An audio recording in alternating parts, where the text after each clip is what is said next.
दोस्तों, कहानी की शुरुआत होती है एमी से, जो अपनी माँ की शॉप पर बुक खरीदने आई थी, लेकिन उसके पास पैसे कम पड़ जाते हैं। इसलिए एमी अपनी माँ से कुछ पैसे उधार देने के लिए कहती है, लेकिन एमी की माँ उसे मना कर देती है। गुस्से में एमी पैसों की जुगाड़ करने के लिए पास में ही लोकल लड़कों के साथ जुआ खेलने चली जाती है। लेकिन यहाँ भी जब एमी के पास पैसे कम पड़ते हैं तो एमी अपने कपड़े उतार देती है, जिसके बदले लड़के उसे कुछ पैसे दे देते हैं। एमी इन पैसों को एक कॉन्टेस्ट में पार्टिसिपेट करने के लिए खर्च करती है, पर इस कॉन्टेस्ट में वॉक करने के दौरान एमी का सैंडल टूट जाता है और एमी जमीन पर गिर पड़ती है। अच्छी सैंडल ना होने की वजह से एमी को काफी इंसल्ट फील होती है और वो वॉशरूम में जाकर रोने लगती है। यहाँ एमी की मुलाकात दिमित्री से होती है। ये शख्स एमी को अच्छा फील कराता है और फिर एमी को अपने साथ डिनर भी करवाता है। इसी बीच इनके पास मिस ब्यूटी टाइटल अपने नाम करने वाली लड़की मैरियाना आती है और एमी को पैसे कमाने का ऑफर देकर अपना कार्ड उसे दे जाती है। पैसों की तंगी देखकर दिमित्री एमी को ऑफर देता है कि अगर तुम्हें पैसे चाहिए तो तुम्हें एक रात मेरे साथ गुजारनी होगी। एमी पैसों के लालच में दिमित्री को हाँ बोल देती है और फिर दोनों रूम की तरफ जाने लगते हैं। लेकिन तभी एमी की माँ यहाँ पर आकर एमी को अपने साथ घर ले जाने लगती है और एमी को इस दलदल से बचा लेती है। एमी की माँ एमी को समझाती है कि अगर तुम्हें अपने सपने पूरे करने हैं तो तुम्हें मेहनत करनी होगी, ना कि गलत रास्ते पर चलना होगा। एमी भी इस बात को समझ जाती है। जब ये दोनों बस से घर जा रही होती है तो मम्मी के सो जाने के बाद एमी एक नोट लिखकर बस से उतर जाती है। उस नोट में लिखा था कि मैं अपने सपने पूरे करने जा रही हूँ। इसके बाद एमी मैरियाना को कार्ड के जरिए कांटेक्ट करती है और फिर मैरियाना और उसकी माँ जोरोटो एमी को अपने साथ रखती है। ये दोनों ही प्रोस्टिट्यूट का काम करती थी और एमी को भी अपने साथ जोड़ना चाहती थी, इसलिए ये एमी को दिमित्री के रूप में भेजती है, जहाँ पहली बार एमी किसी के साथ इंटीमेट होती है। शुरुआत में एमी को थोड़ा अजीब लगता है, लेकिन फिर ग्रेजुअली वो एंजॉय करने लगती है। अलग अलग लड़कों के साथ सोना ही एमी की जिंदगी बन चुकी थी, जिससे वो खूब सारे पैसे कमाती है। एक दिन एमी कुछ प्रोस्टिट्यूट लड़कियों को यॉट में जाते हुए देखती है, जो काफी हाई फाई लग रही थी। एमी जोरोटो से इस यॉट में चलने के लिए कहती है, लेकिन जोरोटो ये कहकर मना कर देती है कि अभी तुम उस लेवल पर नहीं पहुंची हो। इस बात से एमी को थोड़ा बुरा लगता है। इसी बीच एमी की नजर लड़कियां प्रोवाइड कराने वाले शख्स सैम पर पड़ती है। इसे देखकर एमी मैरियाना से कहती है कि यही हमें इस यॉट तक पहुंचा सकता है। सैम से मिलने के लिए ये दोनों एक कैसीनो में जाती है, जिसकी एंट्री फीस काफी ज्यादा होती है। पे करने के बाद एमी मैरियाना सैम के साथ जुआ खेलने के बहाने उसके पास बैठ जाती है और सैम से ये बाजी हार जाती है। एमी सैम को ऑफर देती है कि अगर तुम हमारे साथ एक बार और खेलोगे और तुमने हमें हराया तो मैरियाना के साथ सो सकती हो। सैम इस ऑफर को एक्सेप्ट करके जीत जाता है और शर्त के मुताबिक मैरियाना को सैम के साथ रात गुजारनी पड़ती है। इधर एमी भी दिमित्री के साथ जब इंटीमेट हो रही होती है तो दिमित्री एमएमएस बना लेता है। अगली सुबह जब मैरियाना, डोरोटो और एमी होटल से जाने लगती है तो एक गार्ड आकर इन्हें बताता है कि सैम आपसे मिलना चाहता है। ये तीनों सैम के पास जाती हैं और सैम कल रात के लिए बहुत खुश था, इसलिए ये एमी के साथ डील कर लड़कियां लाने के लिए कहता है। इसके बाद एमी जोरोटो और मैरियाना के साथ मिलकर लड़कियों का इंतजाम करने लगती है और इसी पीछे तीनों टीवी एक्ट्रेस और मॉडल से मिलती है, जिनमें से कुछ इस काम को करने से मना कर देती है। इसी दौरान एमी की माँ यहाँ पर आकर एमी पर गुस्सा करती है और सारे रिश्ते खत्म कर देती है, क्योंकि उन्हें एमी ने मॉडल का बताया था, जबकि वो एक कॉल गर्ल बन चुके थे। एमी दुखी होती है और मैरियाना एमी को अपने बारे में बताती है कि मेरे फादर मेरे साथ गलत काम करते थे, इसलिए मेरी माँ ने मुझे इस काम में डाल दिया। लड़कियों का इंतजाम हो जाने के बाद जोरोटो, एमी और मैरियाना फ्रांस के लिए जाने लगती है। तभी इनके साथ एक लड़की कैमिला और ज्वाइन होती है, जिसे छोड़ने उसका बॉयफ्रेंड आया था। कैमिला नहीं जानती थी कि वो किस काम के लिए जा रही है। कुछ देर के बाद ये सब सैम के पास चली जाती है, जो इन्हें स्मोक और सेक्स के लिए अप्रोच करने से मना करता है, जब तक कि क्लाइंट खुद इंटरेस्टेड ना हो, क्योंकि ये एक रूल था। रूल समझने के बाद सभी लड़कियां शानदार से होटल में स्टे करती हैं। एमी कैमिला के साथ रूम शेयर करती है और यही उसे काम के बारे में बताती है, जिसे सुनकर कैमिला थोड़ी नर्वस होती है, लेकिन एमी उसे सब समझा देती है और किसी तरह कैमिला को इस काम में इन्वॉल्व कर लेती है। और फिर सभी लड़कियां पार्टी में जाकर पार्टी के होस्ट सेंटिनो से मिलती है। ये दुबई का प्रिंस था। खैर पार्टी शुरू होती है और सभी गेस्ट लड़कियों के साथ एंजॉय करने लगते हैं, लेकिन कैमिला कुछ सही से खुल नहीं पाती। पार्टी के दौरान सेंटिनो की नजर कैमिला पर ही टिकी रहती है, इसलिए पार्टी के बाद सेंटिनो कैमिला को अपने साथ रूम में ले जाता है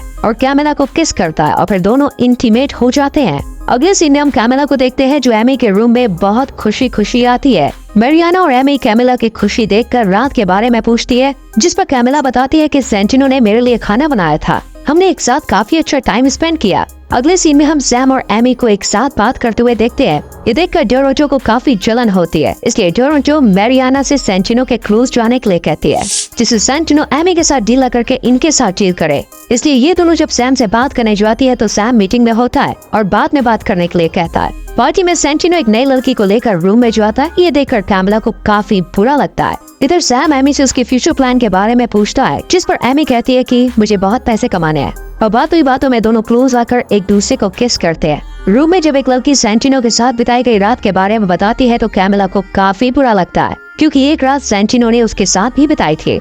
इसके बाद सेंटिनो एमी को अपने बाकी भाइयों से इंट्रोड्यूस कराता है और कहता है कि तुम्हारी लड़कियां बहुत अच्छा काम करती हैं। साथ ही एमी के काम से खुश होकर 50 लड़कियां और लाने के लिए कहता है और एमी को एक गिफ्ट भी देता है। लेकिन इस बार मैरियाना जोरंटो को साथ लाने से इनकार कर देता है। लेकिन एमी ये बात इन दोनों को नहीं बताती, क्योंकि इन्हीं की हेल्प से एमी लड़कियों का इंतजाम करती है। अगले सीन में हम एमी को एक पेंटिंग शो में देखते हैं, जहाँ एमी हाई प्राइस पर एक लड़की जिसका नाम बार्टेक था उससे मिलती है और उसकी पेंटिंग खरीद लेती है, क्योंकि बार्टेक इन पेंटिंग्स को बेचकर गरीब लड़कियों की मदद करता था।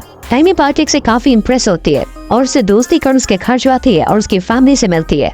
यहाँ पर हमें पता चलता है कि बार्टेक घोड़ों का बिजनेस करता और काफी अमीर है। जब एमी और कैमिला पार्टी में होती है तभी वहाँ पर कैमिला का बॉयफ्रेंड आ जाता है और अब ये इनके काम के बारे में जान चुका था। ये कैमिला से वापस चलने के लिए कहता है, लेकिन कैमिला इस दुनिया को छोड़ने से बेहतर बॉयफ्रेंड को छोड़ना समझती है। एमी जब डोरंटो और मैरियाना को ना लाने वाली बात बताती है तो डोरंटो एमी को घर से निकाल देती है, जिसके बाद एमी कैमिला को लेकर बार्टेक के घर रहने लगती है और यहाँ बार्टेक और एमी रिलेशन में आ जाते हैं। कुछ समय के बाद एमी 50 लड़कियों को अरेंज कर दुबई पहुंच जाती है और सैम के हैंड ओवर कर देती है। यॉट पर सैम एमी को बताता है कि सेंटिनो जल्द ही राजा बनने वाला है। साथ ही डिनर के लिए भी एमी को इनवाइट करता है। यहाँ पर हम देख पाते हैं कि सैम एमी को लाइक करता है। सैम लड़कियों को मिस्टर एक्स के सामने पेश करता है और कैमिला को सिलेक्ट कर $50,000 दिए जाते हैं। इधर सैम और एमी डिनर पर जा ही रहे होते हैं कि तभी बार्टेक आकर एमी को किस कर लेता है, जिससे सैम को बुरा लगता है। इसके बाद एमी बार्टेक को लेकर रूम में जाती है और दोनों इंटीमेट होने ही वाले होते हैं कि सैम एमी को मैसेज कर 15 लड़कियां पार्टी में लाने के लिए कहता है।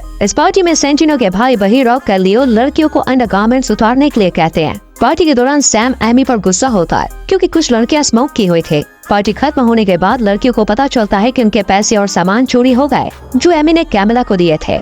इतने में पुलिस के आने से सभी लड़कियों को होटल से निकाल दिया जाता है। एमी कैमिला से कहती है कि हमें इस नुकसान की भरपाई करनी होगी। ये सुनकर कैमिला डोरंटो की हेल्प से क्लाइंट से मिलने जाती है। दूसरी तरफ यॉर्क में पार्टी चल रही थी, जहाँ शेख लड़कियों के साथ बुरा व्यवहार कर उन्हें अपना यूरिन पिलाते हैं। इसी पार्टी में बहीर एमी के साथ जबरदस्ती करने की कोशिश करता है। ये देखकर सैम को बहुत गुस्सा आता है और चुपके से एमी को बोतल देता है, जिससे एमी बहीर पर अटैक कर उसके चेहरे पर निशान बना देती है। इतने में सेंटिनो आकर बहीर को डांटता है कि हम किसी लड़की के साथ जबरदस्ती नहीं कर सकते। सैम एमी को एक सेफ रूम में ले जाता है और यहाँ पर दोनों इंटीमेट हो जाते हैं। इसके बाद जब सैम रूम से जाता है तो एमी को यहाँ कैमिला का पैसे से भरा बैग मिलता है, जो उसने कैमिला के पास रखा था। यानी जो चोरी हुई वो सैम का ही प्लान था। दूसरी तरफ हम कैमिला को देखते हैं, जिसकी अलग अलग लोग के साथ इंटीमेट होने की वजह से तबीयत खराब हो रही थी और स्ट्रेस में आकर कैमिला यॉर्ट से कूदकर अपनी जान दे देती है। पार्टी खत्म होने के बाद बार्टेक एमी के पास आकर उसे शादी के लिए प्रपोज करता है। एमी अपनी सच्चाई बताने की कोशिश करती है, पर बार्टेक उसकी बात नहीं सुनता और दोनों रोमांस करने लग जाते हैं। कुछ साल बाद एमी बार्टेक से शादी करके एक बेटी को जन्म देती है और हैप्पी लाइफ गुजारने लगती है। एक दिन एमी जब अपने घर जाती है तो देखती है कि सैम बार्टेक से बात कर रहा है, जो कि घोड़ों का बिजनेसमैन बन के आया था। एमी अपने पास को याद नहीं करना चाहती थी, लेकिन सैम उसे दुबई की पार्टी के लिए कुछ लड़कियों का इंतजाम करने के लिए कहता है। एमी इस काम के लिए मना कर देती है और अपनी बेटी और बार्टेक के साथ नॉर्मल लाइफ जीने लगती है। लेकिन एक दिन मैरियाना और डोरंटो उसके पास आकर पार्टी में चलने के लिए कहते हैं, पर एमी इन्हें भी मना कर देती है और जब घर जाती है तो अपनी और दिमित्री की MMS वीडियो देखती है, जिसे एमी का ससुर भी देख लेता है और फिर बार्टेक भी एमी को घर से निकाल देता है। इसके बाद एमी डोरंटो और मैरियाना के साथ दुबई पार्टी में जाती है और यहाँ सैम एमी को बहीर के पास ले जाता है। बहीर सेंटिनो को मारकर खुद राजा बन चुका था और अब वो एमी से पुराना बदला लेना चाहता था। एमी जब यहाँ से जाने के लिए कहती है तो मैरियाना और डोरंटो बताती है कि तुम्हें यहाँ लाने के लिए बहीर ने हमें मोटी रकम दी थी। एमी ये जानकर यहाँ से भाग निकलती है, लेकिन बहीर और उसके भाई वापस से एमी को पकड़ लेते हैं और उसके साथ फोर्सफुली इंटीमेट होते हैं और सैम को भी ऐसा करने के लिए मजबूर करते हैं, जिसके बाद एमी की हालत बहुत खराब हो जाती है। अगले सीन में एमी को गिरफ्तार कर लिया जाता है, क्योंकि उसी की वजह से कैमिला की मौत हुई। कई लड़कियां इस दलदल में फंसी और ये बयान खुद कैमिला के बॉयफ्रेंड और बाकी लड़कियों ने दिया था। जेल में मिलने एमी से उसकी माँ आती है और उसका साथ देने के बाद कहती है। कुछ समय के बाद एमी जेल से बाहर आ जाती है और अपनी माँ की शॉप पर काम करने लगती है। एक दिन एक लड़की जब बुक खरीदने आती है और पैसे कम पड़ते हैं तो एमी उसे कम पैसों में ही बुक दे देती है। क्योंकि इसी तरह एमी भी गलत रास्ते पर चली गई थी और इसी के साथ यह मूवी यहीं पर खत्म हो जाती है। वीडियो को लाइक और शेयर करके चैनल को सब्सक्राइब करें और बेल आइकॉन प्रेस करें, जिससे आने वाली वीडियोस आपसे मिस ना हो। मिलते हैं आपसे अगली वीडियो में। Till then bye bye, take care.